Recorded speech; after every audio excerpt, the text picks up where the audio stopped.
Moving on కేవలం 2 రోజుల్లోనే జిల్లా కేంద్రం తరలిపోయింది. 3 ఏళ్లకు పైగా అన్నమయ్య జిల్లా ప్రజలకు సేవలు అందించిన రాయచోటి తిరిగి నియోజకవర్గ కేంద్రంగా మిగిలిపోయింది. కొత్త జిల్లాగా అవతరించినప్పటి నుంచి తాత్కాలిక భవనాల్లో మనుగడ సాగించి శాశ్వత భవనంలోకి వెళ్తుందనుకున్న లోపే జిల్లా కేంద్రం పూర్తిగా రాయచోటి వదిలి మదనపల్లికి వెళ్లిపోయింది. నిన్నటిదాకా కలెక్టరేట్ గా ఉన్న రాయచోటి పాత కలెక్టరేట్ భవనం నుంచి మా కడప ప్రతినిధి ప్రసాద్ శర్మ మరింత తాజా సమాచారం అందిస్తారు. జిల్లా కలెక్టర్ కార్యాలయంగా అన్నమయ్య జిల్లా కేంద్రంగా ఉన్నటువంటి రాయచోటి పట్టణంలోని జిల్లా కలెక్టరేట్ కార్యాలయంలో ఉన్నాం. ఇది పూర్తిగా ఇప్పుడు వెలవలబోతోంది. ఏదైతే ప్రభుత్వం నిర్ణయం తీసుకుందో జిల్లాల పునర్విభజన నేపథ్యంలో అన్నమయ్య జిల్లా కేంద్రమైనటువంటి రాయచోటిని మదనపల్లికి తరలించడంతో ఒక్కసారిగా రాయచోటిలో ఉన్నటువంటి జిల్లా కలెక్టర్ కార్యాలయం బోసిపోతుంది. అన్ని కార్యాలయ భవనాల్లో ఉన్నటువంటి అన్ని ఆఫీసుల్ని హుటాహుటిన మదనపల్లి జిల్లా కేంద్రానికి తరలించారు. మదనపల్లి జిల్లా కేంద్రంలో ఏదైతే పనులు తర్వాత తమ విధులు నిర్వర్తించబోతున్నారో జిల్లా కలెక్టర్ నిశాంత్ కానీ తర్వాత జిల్లా ఎస్పీ ధీరజ్ కానీ మొత్తం యంత్రాంగంతో సహా ఇవాళ మదనపల్లిలో వెళ్ళి తన కార్యకలాపాలు ప్రారంభించారు.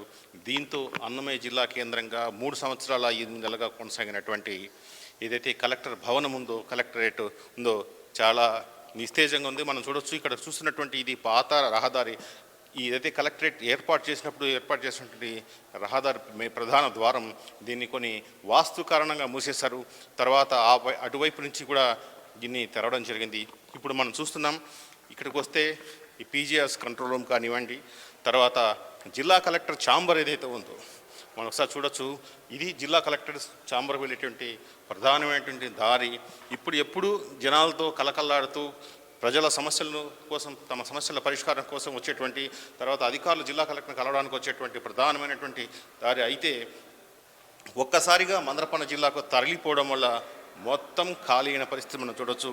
కలెక్టర్ గారి పిఎస్ ఉన్నటువంటి ఛాంబర్ ఇది. కేవలం ఫైల్స్ మాత్రమే మనకు దర్శనమిస్తున్నాయి. ఇక్కడ మరి ఏమీ లేవు, ఒక్క అధికారి కూడా లేరు. నిన్నటి వరకు ఈ కలెక్టర్ ఛాంబర్కు వేలాడినటువంటి కలెక్టర్ గారి నేమ్ బోర్డు కూడా తొలగించడం జరిగింది. ఇది మొత్తానికి అన్నమయ్య జిల్లా ప్రధాన హెడ్ క్వార్టర్గా ఉన్నటువంటి రాయచోటి కలెక్టరేట్ వెలబలబోతుందని చెప్పాలి. మొత్తం గత 2022 ఏదైతే ఏప్రిల్లో ఏర్పాటు చేశారో తర్వాత పూర్తిగా ఇప్పటివరకు 3 సంవత్సరాల 8 నెలల కాలం ఇక్కడ పరిపాలనా సౌలభ్యం కోసం పరిపాలన సాగించినటువంటి అధికార యంత్రాంగం మొత్తం ఒకసారిగా మదనపల్లికి తరలిపోయింది.